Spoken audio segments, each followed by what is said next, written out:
آئیے 2 ہی واقعہ رکھوں، وقت نہیں ہے۔ ابن جو ہے ہشام کا واقعہ ہے، طائف میں نبی اکرم صلی اللہ علیہ وسلم جاتے ہیں،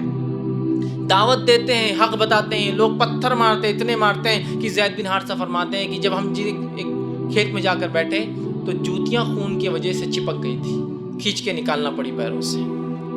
اس کے بعد جبرائیل اترتے ہیں آسمان سے، چونکہ آپ نبی ہیں، اور ملک الجبال ایک اور فرشتے کو ساتھ لاتے اور کہتے ہیں نبی یہ ملک الجبال ہے، آسمان یہ جو پہاڑوں کا فرشتہ ہے،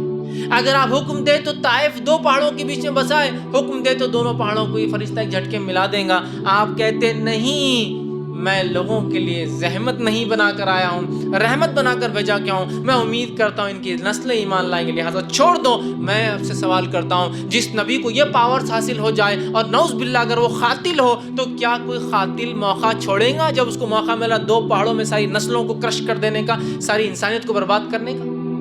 وہ کہتے نہیں، جانے تو نہیں پتا۔ ایک مقام پر جنگ احد کے اندر ایک کافر نے نبی اکرم صلی اللہ علیہ وسلم پتھر مارا جو آپ کے دانت مبارک پہ، چہرے مبارک پہ لگا، آپ کے دانت شہید ہوئے اور 2 کڑیاں آپ کے گالوں میں دھس گئی، آپ زمین پر گر گئے۔ سعد بن ابی وقاص اور چند صحابہ، 6 سے 7 صحابہ آپ کے اطراف میں ہیں اور خون آپ کے چہرے سے جا رہا ہے، آپ خون کو پوچھتے اور کہتے ہیں اے اللہ اس قوم کو معاف کرنا، اللہم اغفر لی قومی فإنہ لا یعلمون، یہ جانتے نہیں کس کے ساتھ کریں، لہٰذا چھوڑ دینا۔ کہ ایسا نہ ہو کہ اللہ کا غصہ جوش مار جائے کہ اس نبی کو میرے تم یہ سلوک کرتے ہو جو تمہارے پاس حق کا پیغام لائے، تو اللہ کے رسول کہہ رہے ہیں اے اللہ میری قوم کی مغفرت کرنا، معاف کر دینا ان کو، یہ میرے ساتھ اس لیے کر رہے ہیں فإنہ لا یعلمون، ان کو معلوم نہیں نا میرے ساتھ جو کر رہے ہیں، نبی نہیں مان رہے نا۔ تو آپ اگر نبی زحمت ہوتے، نعوذ باللہ قاتل ہوتے، تو سب سے گلوریس چانس تھا، اللہ عذاب برساتے آسمان سے، ختم اور برباد کر دے مکے کو اور جو ہے تمام لوگوں کو اس کے طرف، نہیں کیا۔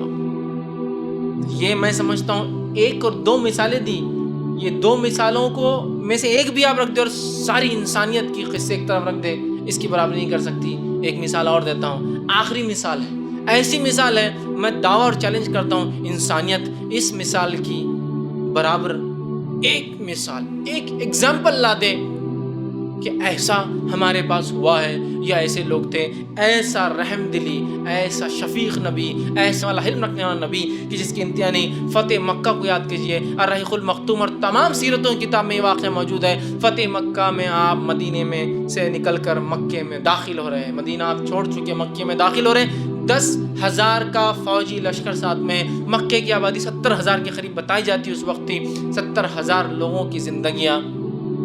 اب اس لشکر کے ہاتھ میں، 10,000 کے لشکر کے ساتھ آپ مکے میں داخل ہو رہے ہیں۔ فتح مکہ ہے، یہ وہی شہر ہے جو شہر میں جو نبی پیدا ہوئے تھے، اس شہر سے آپ کو نکالا گیا، آپ رسوا ہو کر اس شہر سے نکلے، حالانکہ اس شہر سے آپ کو اتنی سخت محبت تھی کہ جب آپ مکہ میں تھے اور بیت المقدس کی طرف قبلہ تھا تو آپ کعبے کے اس طرف کھڑے ہوتے اور کعبے کو بیچ میں لے کے بیت المقدس کو فیس کرتے نماز کے اندر، تاکہ جو کعبے سے آپ کی محبت تھی وہ ظاہر ہوتی تھی۔ لیکن جب آپ مدینہ گئے تو کعبہ پیچھے چھوٹ گیا، مدینے سے جو ہے بیت المقدس اس سائڈ تھا، کعبہ پیچھے آتا تھا، آپ نماز میں بار بار آسمان کی طرف دیکھتے تھے کہ شاید اللہ میری دعا سن لے اور کعبے کو واپس قبلہ بنا دے۔ اتنی نبی کو اس شہر سے محبت تھی، اس شہر سے لوگوں نے آپ کو بڑا رسوا کر کے نکالا، تکلیف دے کے نکالا، 2 بیٹیوں کو طلاق دے کر، آنکھ پر کچرا ڈال کر، گھر میں کچرا پھینک کر، سر پر جو ہے اونٹ کی وجڑی اور گندگی اور جو اس کا غلاظت وہ سر پر ڈال کر، گلے کے اندر ایک کپڑا ڈال کر کھینچ کر ایسا باندھا کہ آپ کی آنکھیں نکل کر باہر، ایک روایت میں آتا ابوبکر صدیق نے بیچ میں گھس کر بچایا تو آپ کو اتنا مارا کہ آپ کا سر اور چہرہ ایک جیسا کر دیا مار مار کر۔